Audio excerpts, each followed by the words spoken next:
Salutare, dragi mei, și astăzi facem un videoclip mai special despre bunul nostru drag și minunat prieten, Ronnie.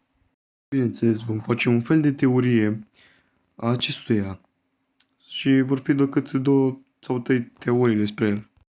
Dar înainte de a începe acest episod, nu uitați să dați un like, un share, subscribe dacă vă plac aceste tipuri de episoade și nu uitați și canalul lui Ronnie este în descriere.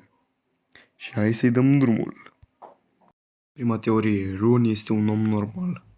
Asta este cea mai plauzibilă teorie, pentru că Ronnie poate să fie un om normal, cu aceleași gusturi ca și mine, și tind să cred că e un om normal, doar un om normal. A doua teorie, Ronnie este fratele meu geamăn. Băi, teoria asta acum este între două lumi. Poate să fie și reală, poate să fie și nereală. Eu tind să cred în a treia teorie pe care o să o vedeți, dar aș vrea să spun o chestie, pentru că n-am fost acolo la nașterea mea și poate cine știe am ieșit 2. Iar Ronnie acum este un fratele meu pierdut. Pauză publicitară.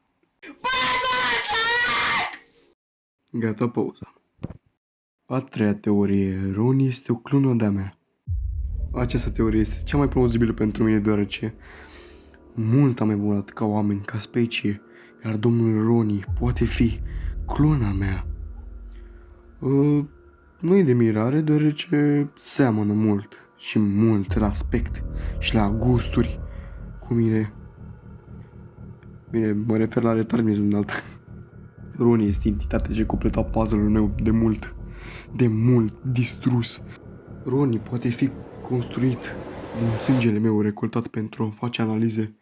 Cred că acolo a dispărut acel sânge. Ronnie era decât un schelet. Un schelet ce avea nevoie de sânge. Iar sângele meu a fost ceea ce trebuia. Sângele meu i-a dat viață. Sângele meu i-a dat putere. Sau Ronnie poate fi un cyber construit pentru a copia țelul de viață, pentru a copia tot ce îmi place mie și într-un final de a mă înlocui înainte să mor. Sau Ronnie poate fi al doilea al meu suflet reîncarnat, pentru că, din câte știu, am avut 2 personalități și asta ar putea face ca Ronnie să fie sufletul meu reîncarnat. Și cam atât cu acest episod. Eu sper că Ronnie nu s-a supărat pentru că am văzut chestia asta despre el. Și, da, dați voi un like, un share, subscribe, canalul în descriere. Iar noi ne vedem data viitoare.